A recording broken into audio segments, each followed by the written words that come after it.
So today we are super excited to be looking at what is Tamron's claim to be the best lens that they've ever produced. And that is the brand new SP35mm 1.4 prime lens for Canon and Nikon. Let's have a look.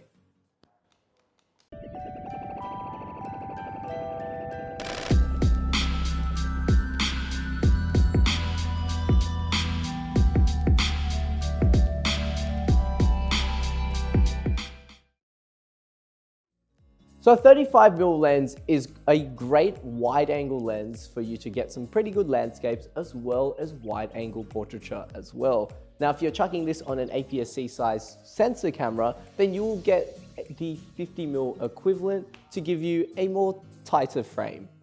Now, the Tamron 35mm 1.4 is out to rival Canon and Nikon's high-tier 35mm lenses.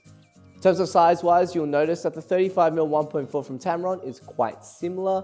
And if you are familiar with the G2 construction, you'll know that this lens is quite solid. It's moisture resistant, so you can use it in multiple weather conditions, and you've got a really nice wide rubberized focus ring with hard stops. So video users can benefit from this as well. In addition to that, if you are doing astrophotography or are looking to do any kind of manual focusing in photography, you can get pretty accurate and fast focusing on this lens. On the side of the lens, there isn't any switches other than the autofocus to manual focus switch, which also means that this lens does not have image stabilization inbuilt into the lens.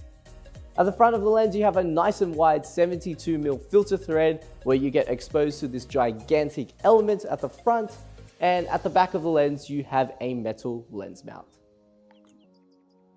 Now, comparing the weights between the three brands, the Nikon and the Canon 35mm weigh around 600 to 760 grams, whereas the Tamron 35mm 1.4 weighs a whopping 810 grams, making it the heaviest out of the three lenses.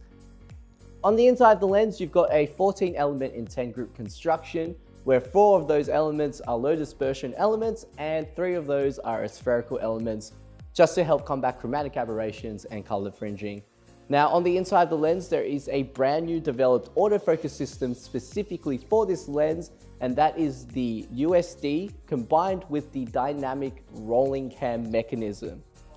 And what the mechanism does, it minimizes the load on the actual autofocus components when it's working, so basically you're going to get a faster, more accurate performance. The lens does house a maximum aperture of 1.4, giving you good low light performance and flexibility in depth of field.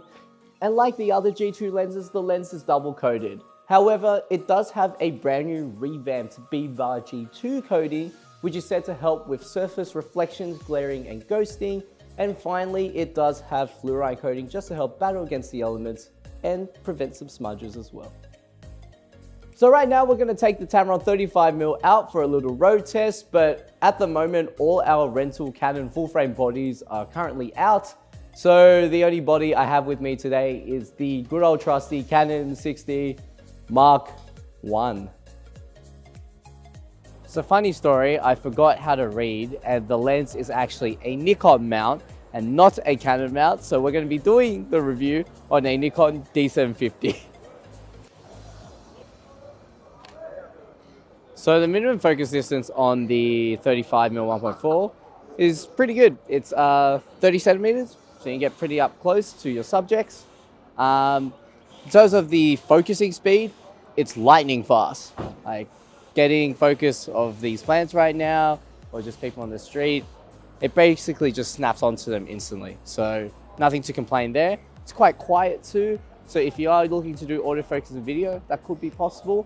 But why would you when this ring is so nice to use in manual focus? So what we've noticed when shooting with the lens out wide, if you're shooting around 1.4, there is some vignetting that comes through on the photo. But when you stop down to about f2.8, it goes away. So there might be a profile later on Lightroom or any other of your post-processing softwares that can take out that vignetting, but it's not too bad on the back of camera at the moment. Now, all the samples and the performance issues we're talking about today is on a pre-production version of the Tamron 35mm 1.4, so the results may not be final. Other things that I enjoy about the lens is that even though it does weigh 100 grams, it doesn't feel too heavy. It's actually quite reasonably weighted. I think because of the distribution of the size of the lens, it makes the weight a lot easier. And I really like the lens hood. It's got a button release on it, so it's not like a tacky kind of jerky mechanism for you to get the lens hood onto the lens. It's quite secure, solid, easy to get on and off. Today's sample images were shot with a Nikon D750 and a Tamron 35mm 1.4. The lens produces some pretty sharp images throughout the frame, especially in the center.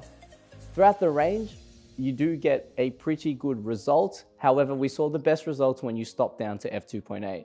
When shooting out wide at 1.4 and 1.8, vignetting is apparent, which could be corrected later in post or maybe easier in the future with a lens profile correction. However, overall, the lens produces some fantastic results, and the image clarity, contrast, as well as detail in the lens is absolutely fantastic. What would have been nice is if Tamron implemented image stabilization into their 35mm 1.4 like they did with their affordable 35mm 1.8. And that would have been an extra piece of cherry on top that would have sweetened the deal for this lens. In conclusion, the Tamron 35mm 1.4 is a super attractive prime lens for anyone who's looking to get the flexibility in depth of field and low light performance in a 35mm format on a really tight budget. So the lens costs a fraction of the price compared to the Canon and Nikon lenses in the 35mm realm. But also on top of that, you do get some pretty great performance out of this lens. It's definitely one of Tamron's best lenses they've ever produced.